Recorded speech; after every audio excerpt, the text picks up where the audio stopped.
EFF in KwaZulu-Natal is calling on the Department of Transport, Community Safety and Liaison to speed up investigations into political killings ahead of the 2024 general elections. The Red Berets are concerned that the KwaZulu-Natal province alone has recorded the highest number of politically motivated murders in 2022. Let's take this conversation further now with EFF eThekwini region spokesperson Mazwi Blose. Mazwi, good to have you, and thank you very much for your time.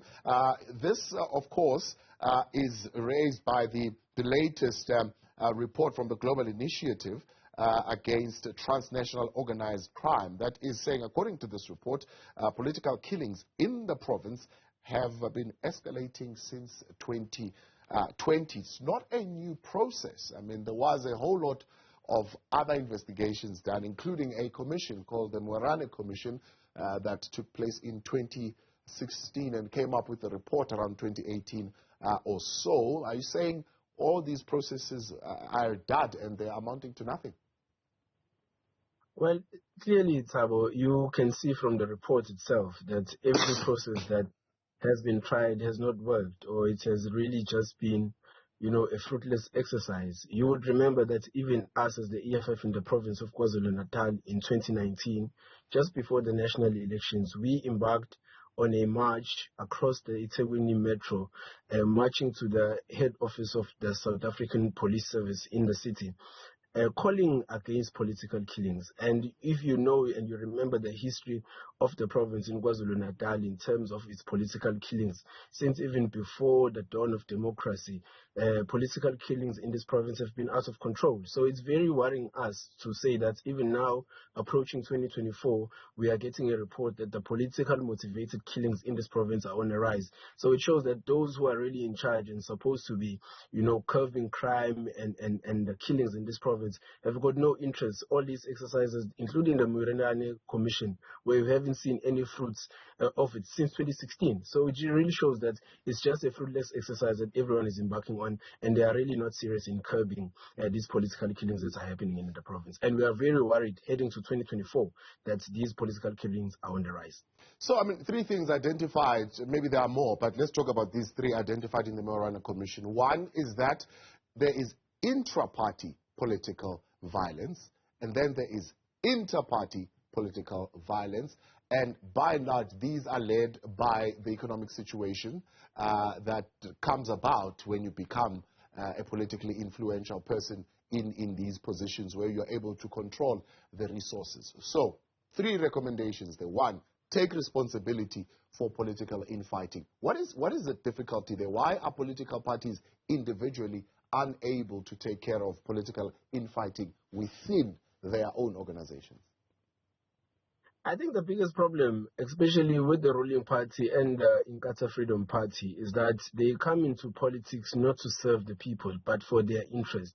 And then you would notice that in their conferences, in their PGAs, leading up to council nominations and everything else, it's always a mess. We are always hearing of killings of this councillor and the other. You would even remember that in 2016, here in the province, there was a mass shooting in eThekwini Ward 54 during a councillor nomination process of the ANC. So it shows that it's members of political parties that are driven by greed, but that are not driven by the service of the people, and they have got no interest to serve the people, but they've got an interest to themselves. And then this is why then you even see in the province now, with the huge scourge of by-elections that are happening, where Inkatha is buying ANC councillors, they are buying EFF councillors, and the ANC the same. Right now we just heard in Newzroom that there are about 4 IFP councillors that have been fired by the IFP because they've been bought by the ANC. So those inter and intra-political killings are motivated by people who are into politics because of greed, but they do not want to serve the people. And when their personal interests are not served, then they resort into killing other people so that those positions that those people occupy can be occupied by them. There was also another one just going out the province in Mpumalanga. You would know that there were mayors who tried to come and join the EFF from the ANC, and some of them were shot and killed. So it's in political intolerance that is very on the high rise in this province, and it's not a new thing. It's not a new phenomenon. So political parties really need to take accountability for their own mischievous acts within their own political parties and ensure that their processes are intact and protect the citizens of this country. And do you think something as simple as political education can assist here? Is this what is lacking? Because the Morano Commission says, well, one of the ways in which you can deal with this, for example, is through political education and educating your members about healthy, peaceful competition. No, definitely, it's the one, and you would know that political education in political parties is lacking. It's no longer there. You don't see political parties embarking on political education. Everything about them is about looting, is about corruption and everything else. So you would know, Thabo, if me and you go and steal money somewhere, when we have stolen that money, we come back and we fight each other and then we shoot each other. So that's what political parties and their members are embarked on. They are corrupting and looting the states. When they have done looting the states, they come and kill each other. You would know that this year the EFF has declared it as the year of political education and massive voter registration. So as the EFF, we are on the process right now to say last year we went out and mobilized 1 million membership of the EFF. Now that we've got these members, it is our responsibility as an organization to go and politically educate them and tell them what the EFF is about and tell them about the processes and the policies of the EFF. So they understand that the EFF is not just about to be a councillor, to be a mayor or anything like that, but we are here to service the people and we've got policies and principles that we stand by. So political parties are no longer interested and embark on that. Everything about them is just about, money and corruption and looting and everything else. And that's why that you see this thing that is on the rise.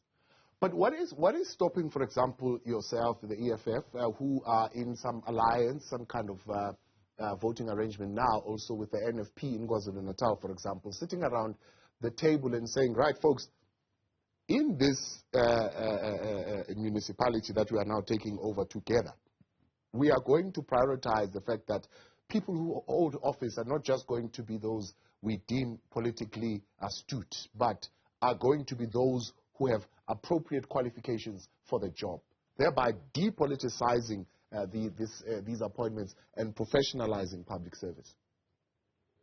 No, but Thabo, you would know that as the EFF, we've been trying very hard to get into government, and we've been saying that we are ready to govern. Because precisely that is another problem that you have in these municipalities. As you see the collapse in municipalities, you don't see service delivery, and then you see a rise in political killings. So you ask yourself, why are people killing each other if there is no service delivery? It's precisely because of that.